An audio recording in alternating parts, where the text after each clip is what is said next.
Egypt are also called upon to ensure that these rights are respected.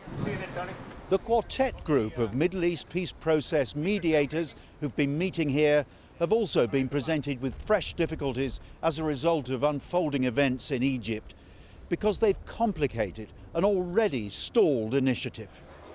Until a week ago, many leaders at this conference were happy to do business with President Mubarak, ambivalent about his record so long as there was apparent stability. They deny they were slow to react.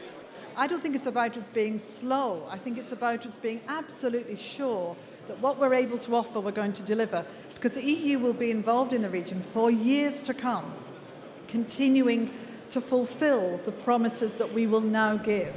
One thing's for certain, world leaders here are desperate to find a new Egyptian administration with which they can do business. Tim Friend, Al Jazeera, Munich.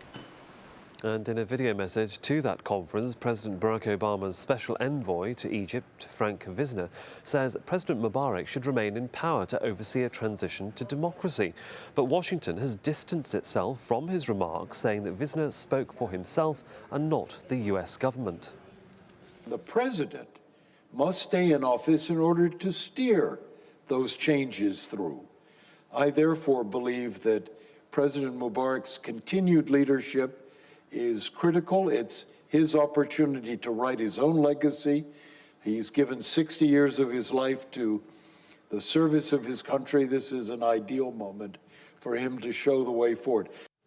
Well, let's talk to Colonel Lawrence Wilkerson. He's a former Chief of Staff for the former US Secretary of State, Colin Powell, and a former State Department official. Thanks very much for joining us live on Al Jazeera, sir.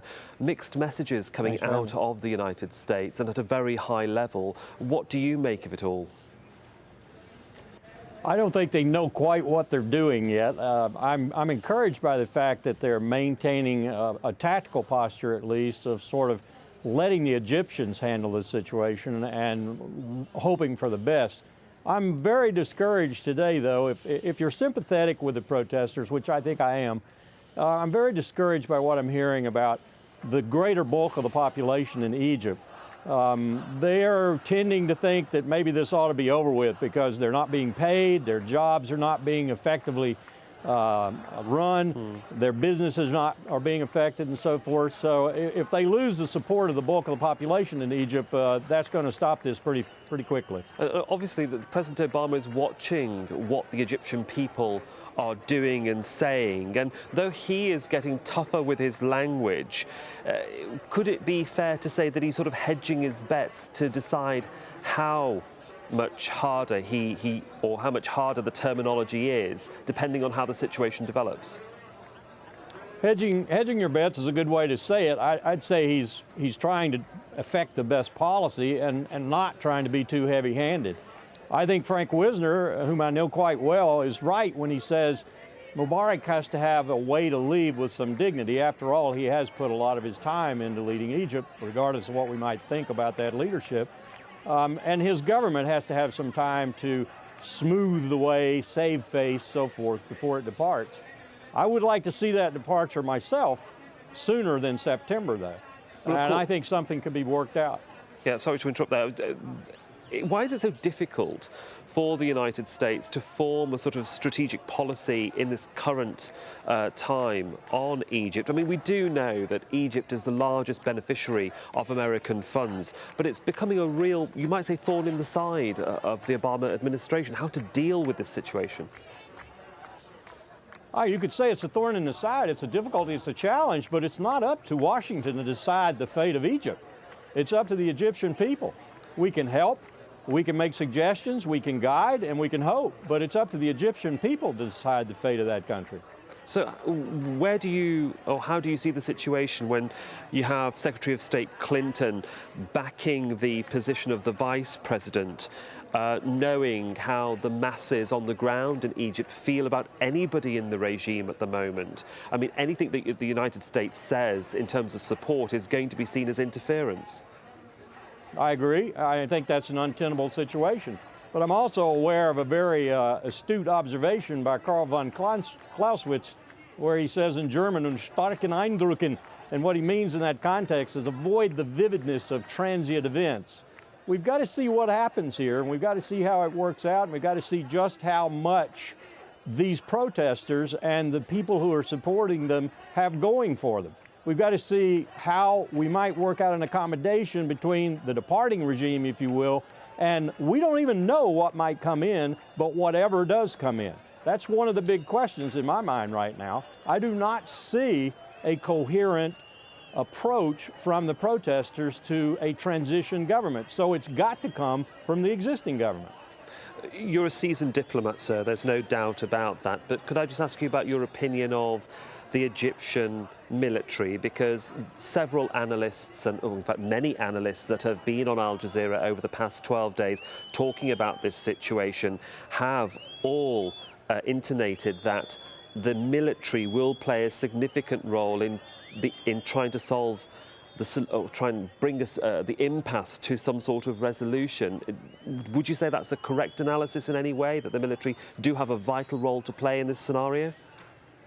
No question about it. The military in Egypt is the most professional, disciplined, orderly institution in the country. It also has guns and bullets, and whatever it supports, whomever it supports, is ultimately going to be triumphant, probably. So what we need here is a military that recognizes its responsibility to its civilian masters, recognizes its responsibility to the Egyptian people, and I think it does. I think we've seen that. And chooses to support whatever arrangement that is worked out that looks like it will answer the demands of the people and yet at the same time give a smooth out, a face-saving out for the current regime. And I agree with you that Omar Suleiman is not the answer. Well, we shall see what happens. Colonel Wilkerson, thank you so much for joining us from Washington, D.C. Really appreciate it. Thanks for having me. With the protests against Mubarak showing no sign of abating, many observers are looking to the United Nations to step in. But at the UN Security Council, the issue is not even up for discussion. Scott Heidler has the story from New York. The world is watching live as Egypt is being transformed, but there's a deafening silence from the United Nations' powerful Security Council. The violent unrest has still not been discussed by the Security Council, not even during closed-door meetings. Will that change anytime soon? A clear message from the 5 permanent members of the Council. Russia. Mr. Ambassador, are you going to discuss Egypt at all today in the Council meeting? France. China. Britain.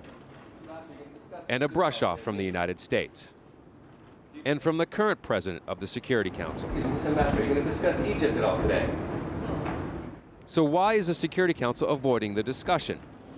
The uprising in Egypt is not yet an international matter, meaning no other nation is directly involved, nor are there refugees fleeing Egypt to neighboring countries. The Council's position is it's not their job.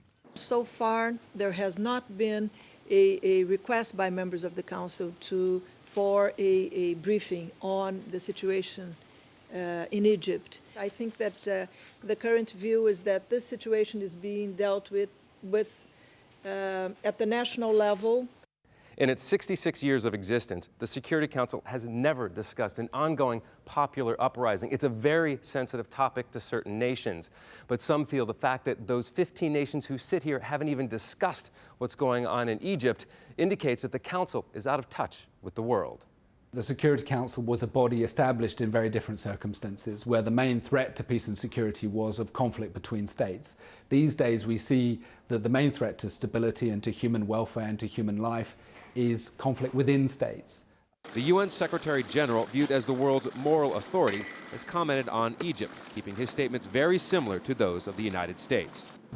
It is important at this juncture that it is ensured that an orderly and a peaceful transition should take place.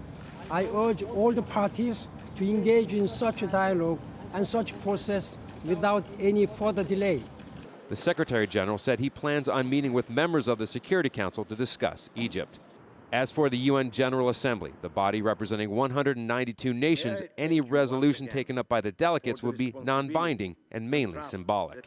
They too have not acted in regards to Egypt. Many of them are not considered free nations by international standards, so it's unlikely that those countries would take the hypocritical step of voting for a resolution condemning what's happening in Egypt. Scott Heidler, Al Jazeera, the United Nations. Yesterday, the Italian Prime Minister called him wise. Today, Hosni Mubarak received some more words of support, this time coming from the President of Israel, Shimon Peres. In spite of all the attacks against President Mubarak, I know him for many years throughout his presidency, and I credit him with one of the persons who saved many lives by preventing war in the Middle East. You save life of Egyptians, of Arabs,